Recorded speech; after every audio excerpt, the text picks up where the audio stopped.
លើ7លើក្បាលមួយចូលថាលឺលើ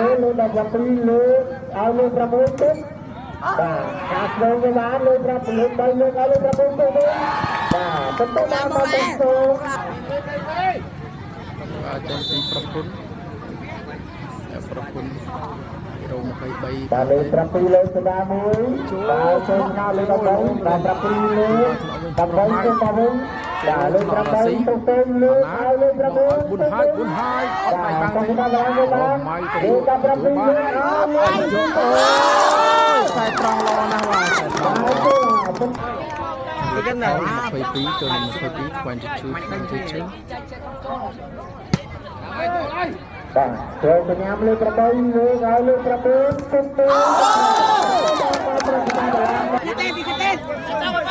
ចូលទៅចូលពីទៅតាមឡើងលើ6ជាប់5ឆ្នាំបាទលើ8លើឲ្យលើ6ទៅទៅតាមមកនេះហើយបាទលើ7លើឲ្យលើ6ទៅទៅ